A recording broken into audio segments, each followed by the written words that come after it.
Welcome back to Thinking Homiletically. We've talked about what does the text say, what does the text mean. Now we want to think about what's the significance of the text, the perlocutionary act. Once again, Herman. Well, one of the ways I find helpful to think homiletically as I've done my sort of exegetical work with the text is to ask, so what's the subject that's being developed in this text? And I'm going to suggest, for the sake of this exercise, that the subject of Proverbs chapter 2 is knowing God and His wisdom.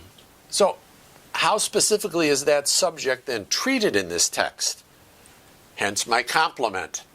Developing godly wisdom and enjoying the benefits.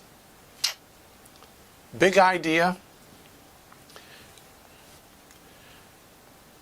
Sometimes I find it hard to set these in stone, and I recognize that a dozen of us working on the same text will come up with a dozen different ways of wording it.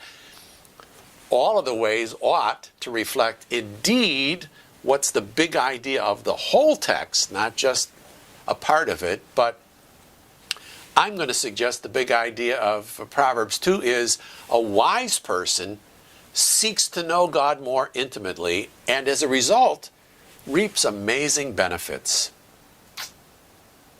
So how do I put that into a proposition that I can share with my audience, my congregation, my Bible study group? And I like to try to put it as a proposition. So I'm going to suggest that the proposition is this. Pursuing God is a bit like a treasure hunt. One doesn't tend to pursue God accidentally or half-heartedly. Pursuing God calls for an intentionality and effort. And the intimacy of the relationship that's possible and the magnitude of the blessing that comes from knowing God makes the pursuit most worthwhile. So, what's a key word? For me, a key word is a noun in the plural that describes or identifies what each one of my major points is going to be. And you can kind of get creative, but it's a means of helping me to keep my points parallel and keep both me and my audience on track. So I'm going to suggest factors, and I'm going to tell you ahead of time that I end up not explicitly using the term when I actually preach it. But anyway, we'll leave it at that. A key word is a noun in the plural, which describes or identifies the main points. So we're talking about pursuing God being a little bit like a treasure hunt, and that the results, the outcome, the treasure that is reaped is most worthwhile. So what are the factors? Well, first there's a factor of prerequisites. The prerequisites of knowing God. Then there's the factor of the substance. What is it we're talking about? What do you mean by knowing God? And the third factor is the rewards of knowing God. So what are the prerequisites as we work through that first section?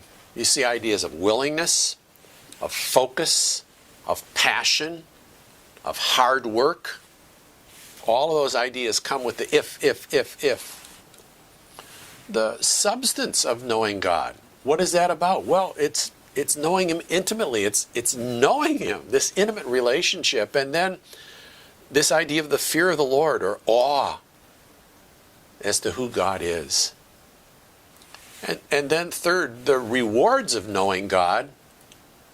This discourse unwraps the reward of it. It provides moral protection, discretion, a rescue from false philosophy, a rescue from moral decay. Those are sort of the, it saves me from, but it also then introduces me into a company of righteous people. And that brings me to be prepared anyway to develop the conclusion. But before I do introduction and conclusion, I need to exegete my audience. Exegeting the audience is the next step. Can I fairly articulate their worldview? That is, can I express it in terms that they would accept? Can I fairly articulate what are their driving values? Can I objectively describe their lifestyle? I mean, do I have a clear sense of their joys and their sorrows? Is there any other facet that I should investigate or analyze? Now, I'm ready to build that bridge, to craft a message for my AD audience, to draw from the text applications that are personal, specific, and practical for a cross-section of my audience. I mean, all the life stages, all the life situations, or at least the majority ones, that I'm aware of in my congregation. Then, I craft an introduction that will hook their attention and a conclusion that will help them walk away with a handle on ways that this text applies to their lives this week, this month, and in the months to come as Jesus tarries. What I'd like to do now is to try to give you an example of what this process applied to this text might look like in real life ministry of the Word. So follow along. Let's see what happens.